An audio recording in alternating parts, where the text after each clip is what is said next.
La cérémonie du thé, l'art des jardins, l'architecture, ces traditions proviennent du Japon médiéval. Mais comment s'y sont-elles développées? Comment se sont-elles ancrées dans la société? Comment sont-elles parvenues jusqu'au Japon d'aujourd'hui? Jusqu'à présent, on le savait surtout par les textes, les documents, plus ou moins fragmentaires ou allusifs. Mais c'est seulement depuis les fouilles à Ichijodani que l'on en sait un petit peu plus.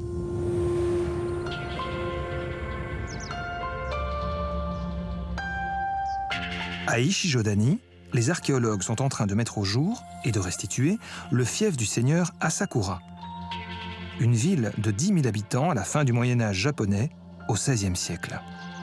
C'est un témoignage extrêmement rare, car à l'époque, dans tout le pays, on construit en bois, un matériau qui résiste peu aux assauts du temps. Avec ces jardins archéologiques, c'est un site incomparable au Japon, pour lequel des archéologues ont dû se battre.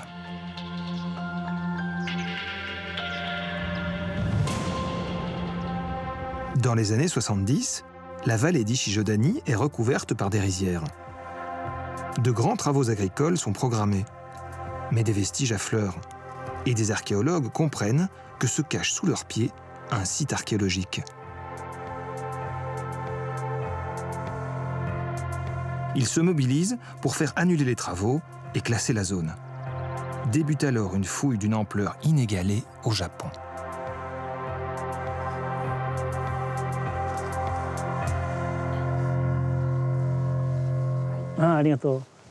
Merci. C'est un beau spécimen de céramique, un peu archaïque, avec un départ de lèvres fortement marqué. Tu en as identifié beaucoup dans cette tranchée.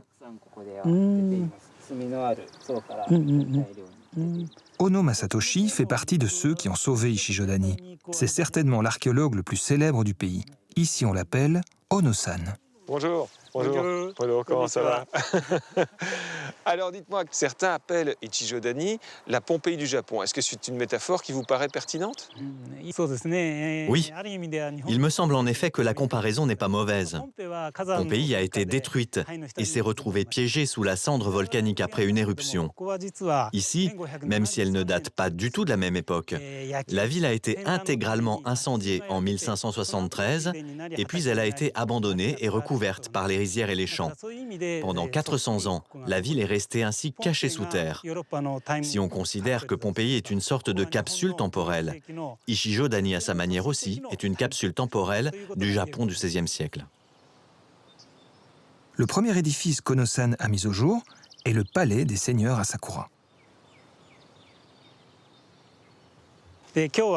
Aujourd'hui, Peter, je vais vous faire visiter le palais comme si vous étiez le shogun, le plus grand général du Japon en personne. Allez, suivez-moi.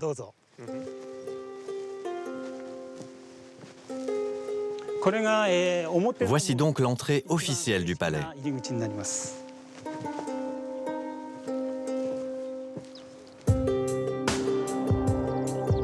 Ce palais est une grande fierté pour Ono-san, car c'est la première fois au Japon que l'on retrouve les fondations intactes d'une demeure seigneuriale.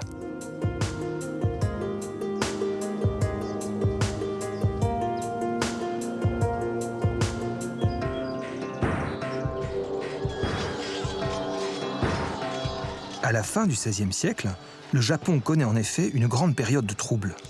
Le pays est morcelé en seigneuries qui s'affrontent. Le grand guerrier Asakura, qui règne alors à Ichijodani, perd une bataille. Il est condamné au suicide rituel, le seppuku. Sa ville va être totalement incendiée, entraînant également la destruction du palais.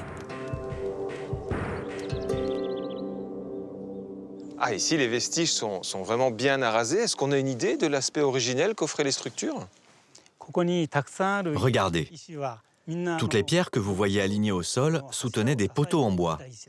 Grâce à la fouille et à l'étude de la disposition de ces pierres, on a pu reconstituer le plan des bâtiments, leurs dimensions, le découpage de l'espace et la fonction de chaque pièce. Grâce à ces données archéologiques, Ono-san a pu restituer le palais du seigneur Asakura.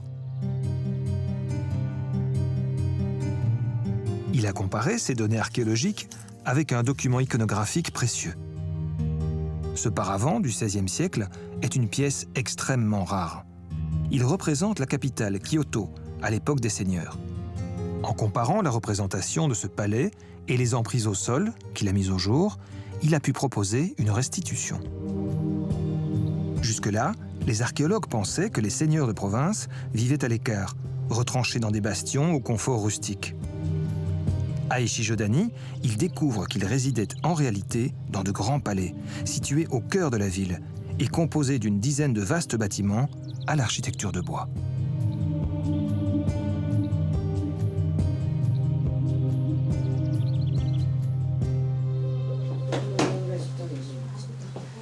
Au cours de la fouille de cette résidence, Ono-san a découvert les vestiges d'un rite d'allégeance entre le seigneur et ses vassaux, qui résonne encore dans le Japon d'aujourd'hui. Il s'agit de ces milliers de tessons de céramique retrouvés dans un fossé.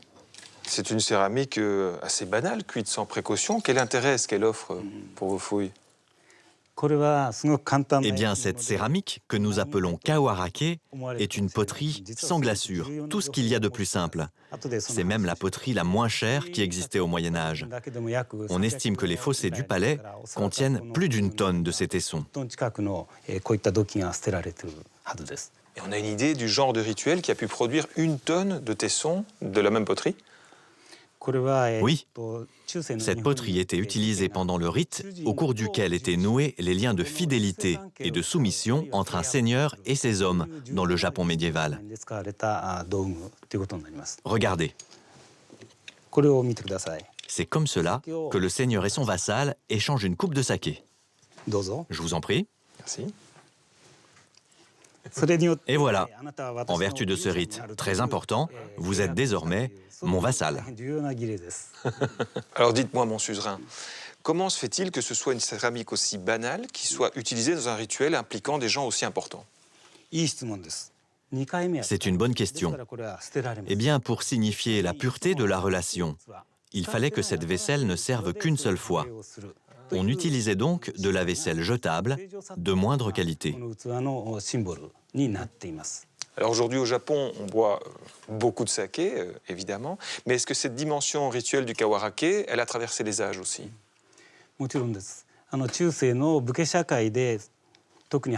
Oui, en effet. Cette pratique, qui s'est développée dans la société guerrière de l'époque, continue d'exister de nos jours. L'exemple le plus représentatif est celui de la cérémonie du mariage. Lorsque mon épouse et moi-même, nous nous sommes mariés devant les divinités, nous avons échangé une coupe de saké, venant marquer notre lien en tant que mari et femme. Sauf qu'à la différence du cas de tout à l'heure, où je suis devenu votre seigneur et vous mon vassal, chez moi, je ne sais pas franchement trop qui est qui. D'autres céramiques, de plus grande valeur, ont été découvertes dans le palais. Des céladons, caractérisés par cette couleur bleu-vert importée de Chine. Les archéologues ont aussi identifié ce morceau de verre de Venise, vestige d'un service qu'ils ont pu reconstituer.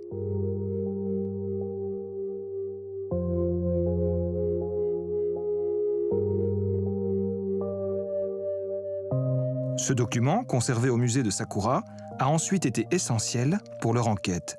Il décrit la décoration intérieure des maisons de dignitaires au XVIe siècle. Ces éléments ont permis aux archéologues de comprendre que les Asakura vivaient dans des espaces à la décoration raffinée, dignes des plus grands aristocrates de Kyoto, la capitale. Les archéologues ont aussi retrouvé à l'extrémité du palais, face à un jardin, les traces d'un rituel fondateur toujours pratiqué aujourd'hui, celui de la cérémonie du thé. Elle se déroulait dans un bâtiment matérialisé aujourd'hui par une estrade. Merci.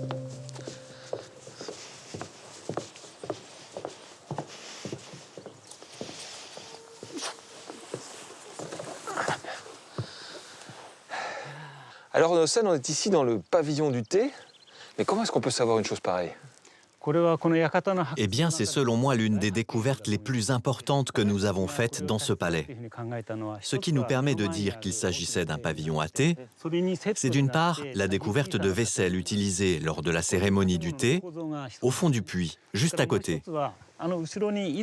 Par ailleurs, ce bâtiment donne, comme vous le voyez, sur un jardin, ce qui est typique des pavillons à thé. Partant de là, il devenait facile d'identifier ce lieu. Les textes relatent que c'est au Moyen-Âge qu'apparaît cette cérémonie. La contemplation d'un jardin, créée à cet effet, accompagnait la dégustation du thé. Quel est le rôle, quelle est l'importance de la cérémonie du thé dans un endroit comme celui-ci? La cérémonie du thé était un rite de sociabilité très important au Moyen-Âge. Dans cette pièce, il y avait 8 tatamis. Un foyer pour faire bouillir l'eau était aménagé dans son plancher. Sur les murs étaient accrochées des peintures ou des textes que l'on pouvait admirer. Il y avait aussi des fleurs. Elles étaient agencées selon les principes de l'ikebana, l'art des bouquets.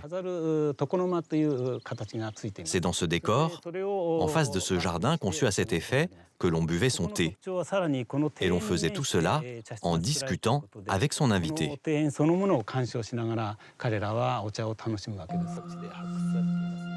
Jusqu'à la découverte d'Ichijodani, les archéologues pensaient que cette cérémonie du thé était réservée à l'aristocratie.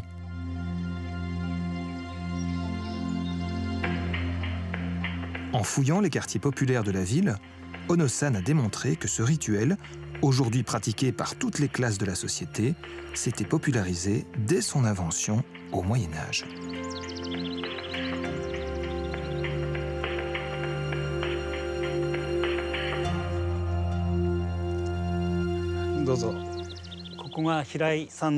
Je vous souhaite la bienvenue dans la résidence du guerrier Hirai. C'est une demeure que nous avons reconstituée sur la base des vestiges archéologiques retrouvés sur place. Là, il s'agit du bâtiment central de la résidence. Ici, c'est la réserve pour le bois, et puis un bâtiment pour les serviteurs. Mais le bâtiment le plus intéressant, c'est celui que je vais vous montrer. C'est un petit pavillon à thé.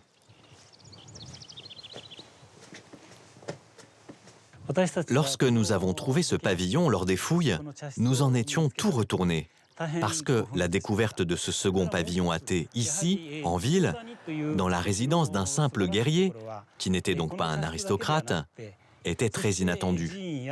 Ensuite, nous avons fouillé des maisons beaucoup plus modestes qui appartenaient à des gens qui n'avaient pas les moyens d'avoir un pavillon indépendant. Et dans ces maisons, on a aussi retrouvé les mêmes objets utilisés pour la cérémonie du thé. Ce qui veut dire que même lorsque l'on ne pouvait pas posséder un espace dédié, on pratiquait déjà cette cérémonie, et ce, contrairement à ce que l'on pensait, dans toutes les classes sociales. Les ustensiles à thé mis au jour dans ces maisons populaires sont les plus anciens jamais retrouvés au Japon. Ils ont miraculeusement été conservés dans une couche d'argile.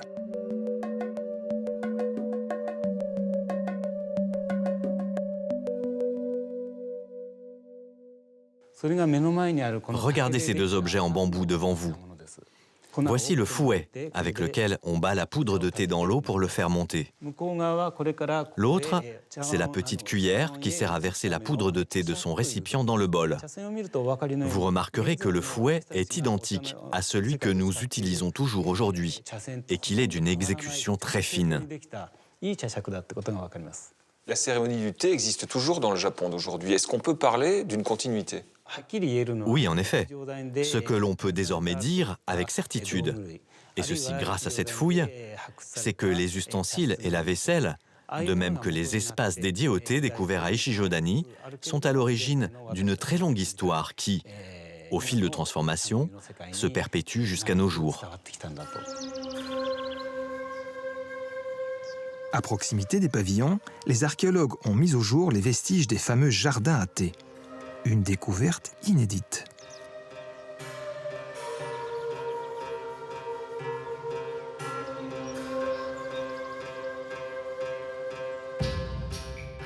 Grâce à un examen approfondi des sols, ils ont pu retrouver la forme de ces jardins typiquement japonais.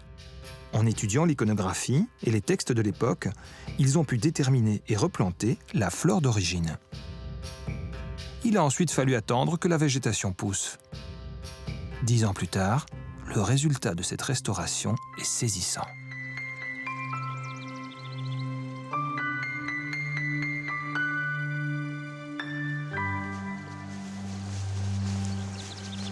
Ah, waouh. Ah, splendide, on dirait un tableau. Fujita Wakana est historienne et travaille avec les archéologues du site. Sous des apparences naturalistes, c'est une composition humaine. Ça a été conçu par les jardiniers de l'époque. C'est vrai qu'à première vue, on a le sentiment que tout cela est naturel. Pourtant, chaque pierre a été ici disposée par la main de l'homme. Regardez cet énorme rocher. Il faut imaginer qu'à l'époque, il n'existait pas encore de machine de levage. Donc parvenir à dresser un mégalithe comme cela démontre le haut niveau technique de l'architecte de ce jardin. Le fait d'utiliser ainsi ces gros blocs de pierre est un signe de puissance pour les seigneurs de guerre. C'est dans ce contexte que l'on voit naître ces jardins.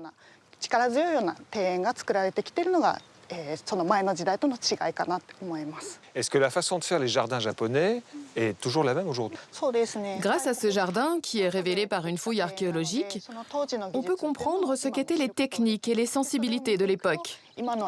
Et de fait, ces dernières ressemblent beaucoup à celles qui sont les nôtres aujourd'hui.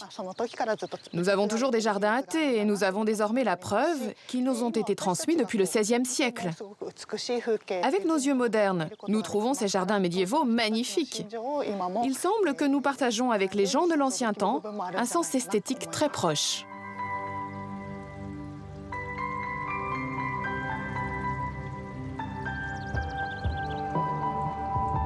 Dans la ville, un autre héritage médiéval se dévoile, celui qui a donné naissance au modèle urbain japonais.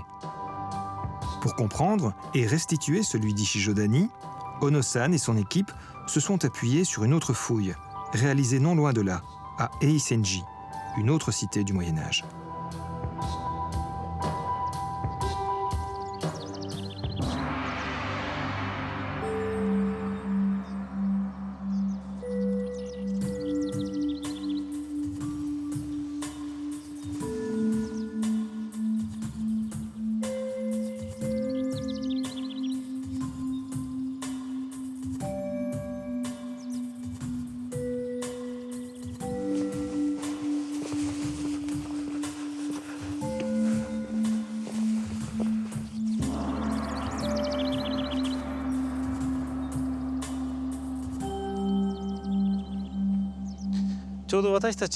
Nous marchons dans l'une des rues de cette cité qui a été détruite en 1574.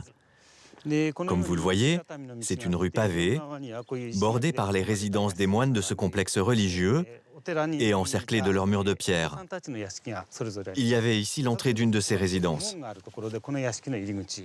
Et là, nous arrivons à un croisement. Vous pouvez voir comment les deux axes les plus importants de la ville se croisent perpendiculairement. Ah, ces vestiges vraiment impressionnants.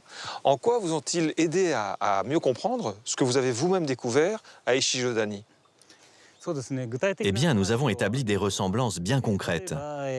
Par exemple, cette rue est exactement conçue de la même manière que celle d'Ichijodani. On a tracé les axes de circulation selon des dimensions établies. Puis on a creusé une canalisation d'évacuation sur un côté. Enfin, les murs sont fabriqués de la même façon qu'à Ichijodani. Donc, on a compris que le seigneur Asakura a copié ce modèle urbain pour créer sa ville, et l'on pense même que ce sont les artisans qui travaillaient ici qui ont été utilisés pour bâtir Ichijodani.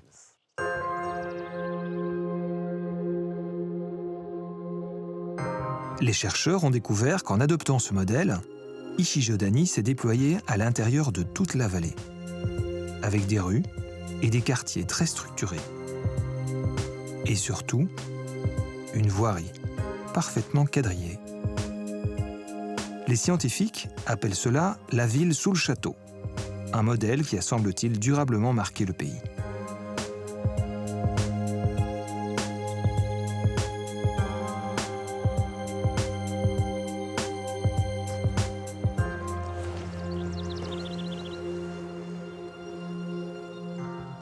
L'archéologue français Laurent Nespoulos a étudié ce phénomène. Dis-moi, ce qui frappe quand on se balade ici, c'est la régularité. Les grandes avenues tracées au cordeau, les croisements, les aménagements, les lotissements, c'est planifié. Oui, ça, c'est de la planification seigneuriale. Des axes parfaitement perpendiculaires les uns avec les autres. une voirie qui s'organise sur des modules de 8 mètres, 6 mètres et 3 mètres de large, tout ça étant réparti partout dans la vallée de Ichijodani. Donc on est ici, quelque part, une fois encore, à l'origine d'une certaine forme de tradition japonaise, en l'occurrence l'urbanisation. En tout cas, la ville sous le château, comme Ichijodani en est un exemple, est un peu le démarrage du phénomène d'urbanisation qui va vraiment traverser tout l'archipel, au point de donner naissance aux villes qui sont les villes japonaises aujourd'hui. Dans les villes sous le château les plus connues, il y a Edo, qui va donner la Tokyo qu'on connaît maintenant.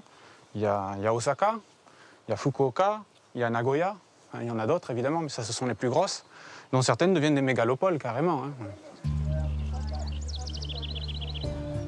Grâce à la fouille, des éléments d'architecture ont aussi été retrouvés. Ils ont permis aux archéologues de restituer un modèle d'habitat très emblématique du Japon que jusqu'à présent, seuls les textes permettaient de documenter. Un exemple qui est pas mal sur le site Ichijodani, c'est que justement, on a pu avoir la chance de découvrir des bois brûlés de parties de glissières, de toutes ces portes recouvertes de papier de riz. C'est une découverte qui a fait quand même son effet, dans la mesure où c'est vraisemblablement le vestige de glissières, donc en bois, donc périssable, mais le plus ancien qu'on ait jamais découvert pour documenter ce type d'éléments composant l'espace intérieur des bâtiments japonais. Et des choses d'ailleurs qui auront une pérennité très très grande. Ça commence vraiment au Moyen-Âge. Les tatamis, c'est une invention médiévale. Ces portes coulissantes, c'est au Moyen-Âge que ça se diffuse. On est vraiment au début d'une histoire de l'espace qui commence à cette époque-là et qui va traverser les âges tout en s'adaptant à des contraintes sans cesse nouvelles liées au développement des villes, au changement des villes. Et même dans une maison, on va dire tout à fait banale de nos jours, fabriquée, j'ai presque envie de dire, même en préfabriqué, il y aura très souvent un petit espace comme ça, avec 3 tatamis, une table au milieu, et puis quelques portes coulissantes pour venir rediviser l'espace à l'intérieur du bâtiment. Je comprends mieux désormais l'importance de cette capsule temporelle pour les Japonais. Avec la destruction d'Ichijodani et des autres cités seigneuriales, le Japon médiéval s'est éteint. Mais l'écho de cette période si riche résonne toujours. Et plus encore, grâce au patient travail d'Ono-san.